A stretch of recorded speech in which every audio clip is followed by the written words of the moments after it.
welcome into TalkFCB and welcome back here to the channel, guys. And of course, in today's video, we are going to be going over more of that game last night, Borussia Dortmund against Barcelona, because even though it ended 0-0, obviously there was no goals in the game, but at the same time, like I said yesterday in the match review, so much to learn from that. And in today's video, we're following up there. Lots to discuss. There's things that I missed out in my match review that I want to cover today. The big talking points. We're going to be talking about Stegen. We're going to be going over the performance of Ansu Fati, Luis Suarez, and also there an injury update on Jordi Alba. It's all coming up. Let's get right to it. But let's start first and foremost with the Spanish media this morning, the way they came out, and they were heaping praise, of course, upon the shoulders of Marc-André Stegen in the aftermath of last night's game. He was sensational, and both Sport and MD there running the headlines, wall Stegen. That's what he was last night. He was a wall. You were not getting past him, and it was brilliant. I think Stegen, we have to single him out. We've got to talk more about him today. We've also got to talk there about the controversy in that penalty save. But first and foremost, he was unbeatable. 4 saves in total, and you can say there, it's only 4 saves. Many goalkeepers make 4 saves in a game, maybe even more than that. But look at them here. Look at the range. Look at the distance there that he's making those saves from. Those are point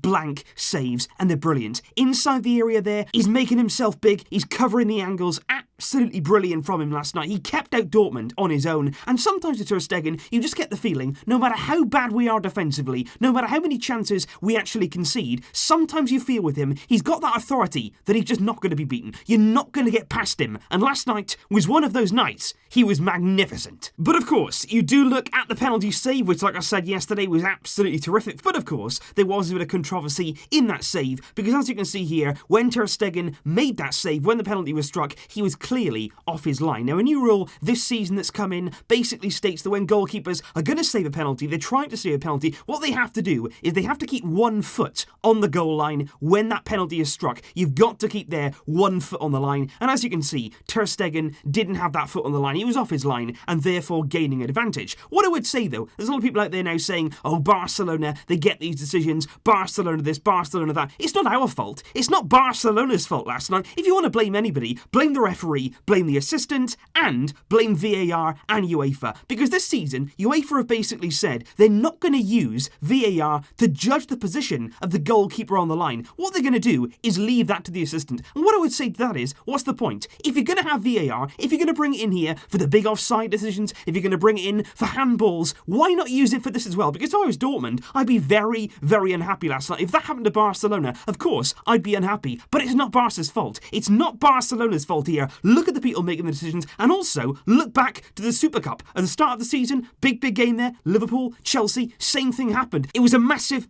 moment, even more so than last night. Tammy Abraham, one of the game-winning moments there could have been. It was saved from Adrian. Liverpool won the Super Cup, and on the replay you can see Adrian, when he saved the penalty from Abraham, was off his line. It's not a Barcelona problem, it's a wider issue. They need to get it right. If they're going to bring VAR, why don't you just use it? But of course, we also have to talk not only about Stegen, but also about a record breaker last night. One of the many records that he has been breaking recently, Ansu Fati, who incredibly started last night's game away at Borussia Dortmund in the opening Champions League game. He started it. It was absolutely incredible there to see him on the team sheet, and he played 60 minutes while making way there for Lionel Messi in the second half. And in starting last night's game, Ansu Fati became the youngest Barcelona player ever to play in the Champions League. And I think above all else right now, we have to remember that. We have to remember, and I say it all the time, but it's true, he's 16 years old, and it's easy to forget that. It's easy to forget, you're in the first team, you're getting these starts, you're scoring the goals, and suddenly then you start to be judged by Barcelona player standards, and of course, he'll have to accept that. But at the same time, he is just 16 years old. Even to be playing in this game is wonderful. Even to be standing up there in a Barcelona shirt, in a big away game, it's incredible. At 16 years old, to be going there, doing that, you've got to appreciate that. And at the same time, it's not like he went hiding last night. It's not like he ran away from the ball. It's not like he didn't want it. It wasn't like he was scared of the occasion, like it overawed him. It was nothing like that from Ansu Fati. If anything, he was demanding the ball. He was happy to have it. He was actually maybe having the ball too much. And that's a good thing. That's a good thing there, to show that confidence, to show that he can deal with these moments. He can deal with the pressure. And yeah, he lost the ball a few times in bad areas as well. And he'll learn from that. He needs to learn, especially at this level. It's a big step up, and he will need to learn. But at the same time, let's just let him do that. Let's now let him mature, let him grow at his own pace, not rush him along, not heap the expectation there on his shoulders, because without question, the talent is there. It can be realised, no doubt about that.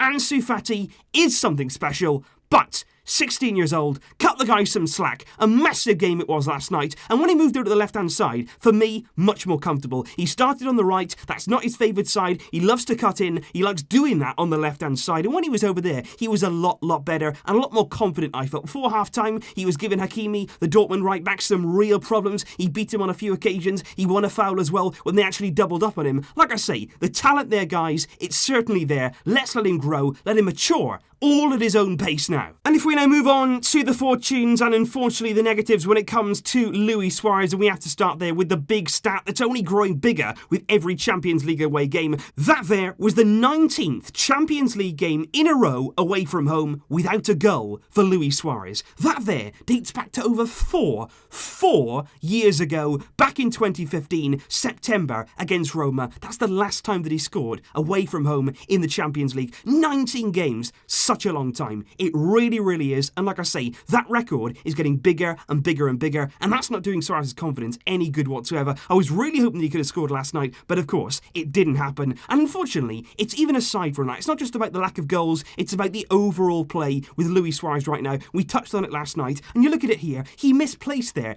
8 of his 27 passes, which when you haven't attempted many there, 27 passes in a game is not many at all. To give away that many balls is disappointing. It's really sloppy. 70% pass accuracy, that's not good enough. That's nowhere near good enough there. Far too carefree on the ball. And I've always been a huge Suarez fan. I really have. I love Suarez right throughout his career. But at the same time, now with the arrival of Griezmann, and just like we said yesterday, the fact they can't really play on the same pitch together in the system we want, is it time for Suarez now to become more of an impact player? And I say that because I actually believe that in a reduced role, in a certain period in the game, towards the end of matches, Suarez for me can still be very effective and possibly even devastating. Because even last night, you look at one moment there in the second half, one moment in the game, we were up against it in the second half, Dortmund were dominating us territorially, but there was one moment there in the game that Suarez very nearly won us that match all on his own. And it was a wonderful moment of magic, something out of nothing there from Suarez. He picks up the ball just outside the area, he knocks the ball one side there of Akanji, he runs around the other, and very nearly there, from a really tight angle, he nearly pokes the ball past Berkey and into the net, but it's a very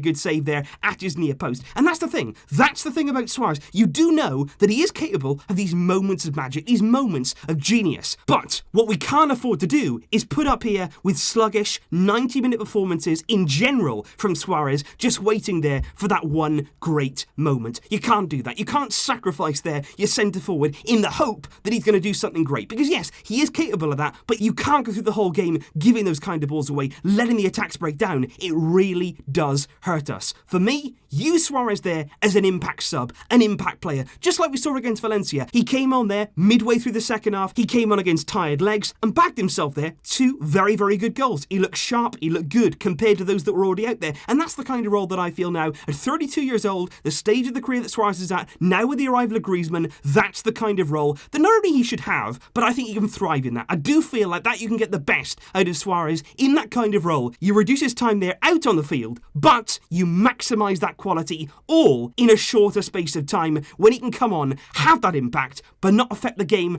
as a whole across the 90 minutes in the way that we've seen in terms of the build-up. And if we finish here by touching on the injury, of course, to Jordi Alba, an update there on that injury right now. Following further tests this morning, the club have announced that Jordi Alba suffered a muscle injury there in his left leg last night. And although they didn't actually mention on the official website there the official timescale for his return, the early estimations with the Spanish media, they believe right now that Alba is going to miss around 2 weeks of action with that muscle problem. And if that was the case, he'd miss Granada away this coming Saturday. Junior Firpo is without doubt going to get a chance in that game. Possibly Villarreal at home, Getafe away, and maybe even there, Inter at home, Alba will miss. But of course, like I say, massive chance now. Big moment, Junior Firpo. This is why we signed him. This is why it was so important to get a left back in this summer. Last season, if this happened, you're thinking, oh no, we've got a real problem now because there's nobody to come in, nobody really, who can play that Alba role. But right now, massive chance for Firpo. Nice and early in the season, a few games now to get under his belt, get some experience, and hopefully we can see there the real potential that man has out there on the field. So please leave your thoughts in the comments down below, guys. What did you make of yesterday's performance? What do you think of Ter Stegen? That whole thing being off his line, what do you make of that? And also, of course, let me know your thoughts on Ansu Fati, Luis Suárez, that kind of role, the impact role. What do you make of that? And of course, how excited are you to see what Junior Firpo can do in the coming games? I'll see you soon, guys. Thank you, as always, for joining me, and thanks for all your comments over the course of this Dortmund-Barça game. Hopefully, bigger and better things to come. But until next time, as always, Vasca El Barça.